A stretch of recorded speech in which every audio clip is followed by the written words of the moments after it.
အမာရွတ်တရားဒဏ်ရာကိုအောင်နိုင်ခြင်းရဲ့သင်္ကေတတန်မာခြင်းဟာပြိုလဲခြင်းတွေကိုအနိုင်ယူခဲ့ခြင်းရဲ့သင်္ကေတတခါကအဖိုးအိုနဲ့သူ့မြေးလေးတို့ဟာသူတို့အိမ်ကလေးကနေတောင်ကုန်းတစ်ခုဘက်ကိုလမ်းလျှောက်ထွက်ခဲ့ကြပါတယ်ခြံဝါကနေလမ်းမပေါ်ထွက်ခါနီးမှာညီလုတ်သူကကြောက်ခဲတစ်လုံးကိုကောက်ပြီးပန်းအိုးဘက်ကိုပြစ်လိုက်တဲ့အဲ့ဒီကြောက်ခဲကပန်းအိုးတဲကအလှပန်းပင်ကိုထိပြီးပန်းပင်ကလေးထပ်ပိုင်းကျိုးသွားခဲ့ပါတယ်အဲ့ဒီလိုနဲ့ညီအဖိုးနှစ်ယောက်တောင်ကုန်းလေးစီဆက်ထွက်လာခဲ့ကြတယ်တောင်ကုန်းလေးစီရောက်တဲ့အခါသူတို့ညီအဖိုးကတောင်ကုန်းကလေးရဲ့ထိပ်မှာထိုင်ခဲ့ကြပါတယ်အဖိုးကလေကောင်းလေတန်းတွေရှူပြီးရှူခင်းတွေကြည့်နေခဲ့တယ်ကောင်လေးကတော့အိမ်ကထွက်လာတော့ကလိုပဲကြောက်ခဲတွေကောက်ပြီးတောင်ကမ်းပါစွန်းကတစ်ပင်လေးကိုပေါက်တာပေါ့ဒါပေမဲ့တောင်ကမ်းပါစွန်းကတစ်ပင်ဟာကြောက်ခဲချက်တွေထိပေမဲ့လေအတိုက်မှာအရွက်တလွင်လင်းနဲ့ကျိုးကြမသွားဘူးတဲ့ခဲအကြီးနဲ့ပြစ်ပြန်တော့လေညွတ်သွားပြီးပြန်မတ်လာတယ်တဲ့အဲ့ဒီအခါကောင်လေးကသူ့အဖိုးကိုပြောတယ်ဒီတစ်ပင်ကဘာလို့မလဲတာလဲအဖိုးဖြစ်သူကသူ့မြီးလေးကိုပြုံးကြည့်ပြီးပြောတယ်အဲ့ဒီတစ်ပင်လေးကိုကြည့်ငါမြည်သူ့ကိုတယူတရပြုစုမဲ့သူရှိလားသူနေလောင်ပြီးနွမ်းလာတဲ့အခါရေလောင်းပေးမဲ့သူရှိလားပိုးကြိုက်တဲ့အခါတုတ်တင်ပေးမဲ့သူရှိလားမရှိဘူးအဖိုးအဲ့ဒီအခါအဖိုးကဆက်ပြောတယ်ဟုတ်တယ်သူ့ကိုပြုစုယူရပြီးကာကွယ်ပေးမဲ့သူမရှိဘူးငါမြည်ကြောက်ဆောင်တွေပြိုကျတဲ့အခါသူ့အမြင့်နဲ့သူပြိုကျတဲ့အထဲမပါသွားဖို့ကုတ်တွေရတယ်လေတွေထန်တဲ့အခါအရက်တွေနဲ့ကာကွယ်ပြီးလဲပြိုမသွားဖို့အန်တူးရတယ်သူကသူ့ကိုယ်သူကာကွယ်ရတယ်သူ့ကိုတိုက်ခတ်လာတဲ့အရာတွေကိုသူ့ဘာသာအန်တူးရတယ်အိမ်ကပန်းပင်လေးနဲ့တူလားမတူဘူးအဖိုးအဲ့ဒီအခါ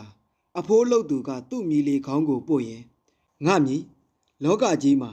အိမ်ကအလှတစ်ပင်လေးလိုပဲတေချာပြုစုယူရပြီးပိုးဖယ်ပေးမဲ့သူနဲ့ရေလောင်းပေးမဲ့သူနဲ့ဒဏ်ရာတွေကင်းနေတဲ့တစ်ပင်ဟာဒဏ်ချက်တစ်ခုလောက်ဖြစ်တာနဲ့ပြိုလဲလွယ်တယ်ကို့ဘာသာဒဏ်ရာတွေရင်ဆိုင်ပြီးတန်မောင်းအောင်လုံမထားတဲ့သူကပြိုလဲလွယ်တယ်ကြာရှုံးလွယ်တယ်ငါမြည်လောကကြီးမှာရှင်သန်တဲ့အခါကိုအားကိုပါဒဏ်ရာတွေရလာတဲ့အခါအန်တုရင်ဆိုင်ပြီးရှင်သန်နိုင်အောင်ကြိုးစားပါဘလို့အခက်ခဲပဲလာတွန်းလှန်ယုံထားပါရင်ဆိုင်ဖြည့်ရှင်းတတ်အောင်ကြိုးစားပါ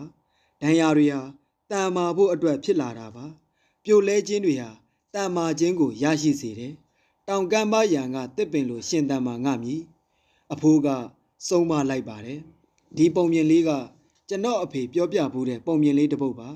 ဒီပုံမြင်တွေကလိုပဲကျွန်တော်တို့တွေရဲ့ရှင်သန်ရတဲ့ဘဝခရီးမှာလဲတောင်ကမ်းပါးရန်ကတစ်ပင်လေးလိုအခက်အခဲပေါင်းစုံဒဏ်ရာပေါင်းစုံတွေ့နေကြသလိုဆက်တွေ့နေကြရအောင်ပါကျွန်တော်တို့ဘဝမှာအလှပန်းပင်လိုတယူတရနဲ့ပြုစုခံရတဲ့ကာယလတွေလည်းရှိမှာပါ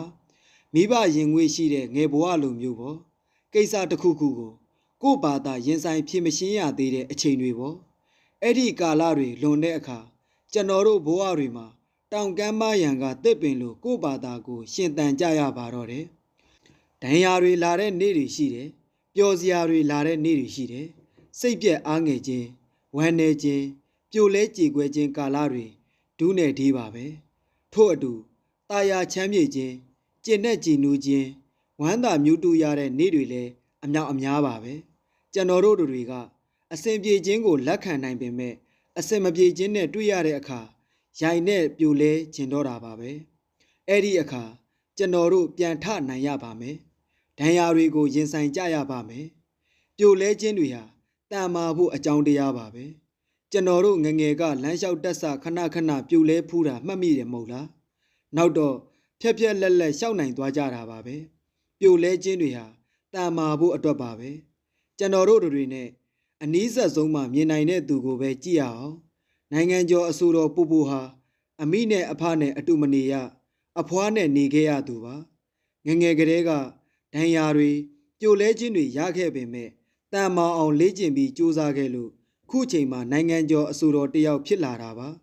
ငငယ်ကလေးကဒဏ်ရာတန်ချက်တွေရတဲ့သူဟာ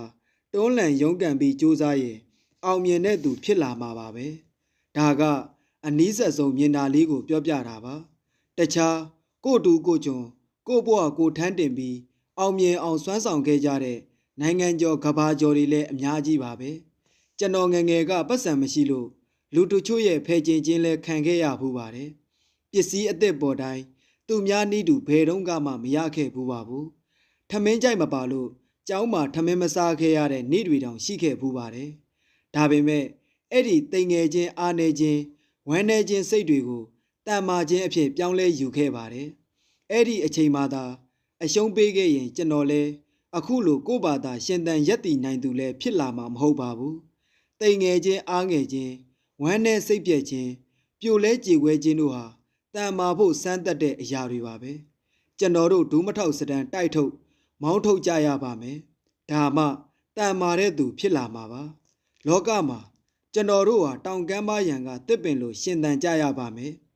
ဒဏ်ရာတွေနဲ့ပြိုလဲခြင်းတွေဟာတန်မာခြင်းကိုဖြစ်ပေါ်စေမဲ့အကြောင်းတရားတွေပါပဲ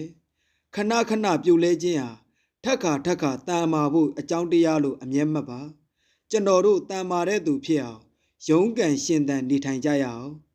မင်းလဲကြတာကိုငါစိတ်မပူမင်းပြန်မထမှာကိုပဲငါစိတ်ပူတယ်ကျွန်တော်တို့ဘာအကြောင်းကြောင့်လဲကြပြန်ထပြီးတန်မာကြရအောင်ပြိုလဲအားငယ်ခြင်းနဲ့ကြုံတဲ့အခါတိုက်ထုတ်ရှင်သန်ပြီးတန်မာခြင်းအဖြစ်ပြောင်းကြမယ်စိတ်ပြက်ဝမ်းနည်းခြင်းတွေနဲ့ကြုံတဲ့အခါတွန်ထုတ်အားသက်လောင်ပြီးတန်မာခြင်းအဖြစ်ပြောင်းကြမယ်